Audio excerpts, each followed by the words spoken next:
And కొంతమంది parents వచ్చి అడుగుతారు మా అబ్బాయికి sir we're expecting like 10 lakhs package 15 lakhs package అని ఇలా కూడా అడుగుతుంటారు చాలామంది. ఓకే. సో నేను వాళ్ళకి చెప్తుంటాను సార్ అండ్ మరి గ్యారంటీ ఇస్తారా? సో అంటే ప్యాకేజ్ వాళ్ళే డిసైడ్ చేసుకుంటారు, గ్యారంటీ అని కూడా కొంతమంది పేరెంట్స్ వాళ్ళే ఫిక్స్ అయిపోతారు. సో నేను వాళ్ళకి ఏం చెప్తానంటే మీ అబ్బాయిని కెరియర్ ఆన్ టైంలో స్టార్ట్ చేయడం అనేది ఇంపార్టెంట్. రైట్. సో ప్యాకేజ్ అనేది based on the companies and based on the major స్కిల్స్ని బట్టి డిసైడ్ అవుతుంది. అయితే పేరెంట్స్ అడుగుతారు ఎన్ని మంత్స్ కోర్స్ ఉంటుంది అండ్ ఎన్ని మంత్స్లో మా అబ్బాయికి జాబ్ వస్తుంది ఆర్ అమ్మాయికి జాబ్ వస్తుంది అని అడుగుతారు కదా, వాళ్ళకి ఏం చెప్తారు? సో ఇక్కడ 4 yearsలో కూడా జాబ్ లేకుండా అంటే మ్యాక్సిమం స్టూడెంట్స్ వస్తున్నారు. ఓకే. సో ఇక్కడికి వచ్చి వాళ్ళ పిల్లల్ని జాయిన్ చేసిన తర్వాత సార్ మాకు 1 monthలో వచ్చేస్తుందా, 2 monthsలో వచ్చేస్తుందా జాబ్ అని ఇలా అడుగుతారు.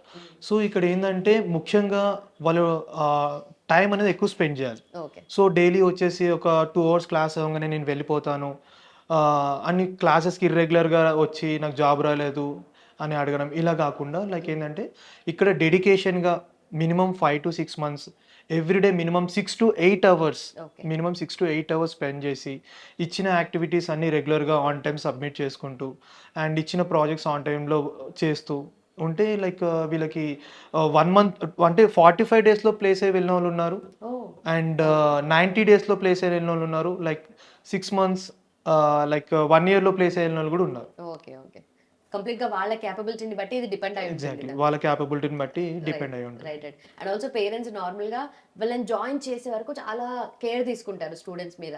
అంటే వాళ్ళ పిల్లల్ని చాలా ఇన్స్టిట్యూట్స్ లిటరల్ నేను ఎక్స్పీరియన్స్ చేశాను. అంటే మా ఇంట్లో వాళ్ళు కూడా చాలా మంది ఉంటారు కదా, ఇన్స్టిట్యూట్ వైజ్ గా వెళ్తూ ఉంటారు, ఆ ఇన్స్టిట్యూట్కి వెళ్తారు, ఆ బ్రోచెస్ పట్టుకొని తిరుగుతూనే ఉంటారు, ఎక్కడ ఏంటి ఏది బాగుందని చెప్పేసి.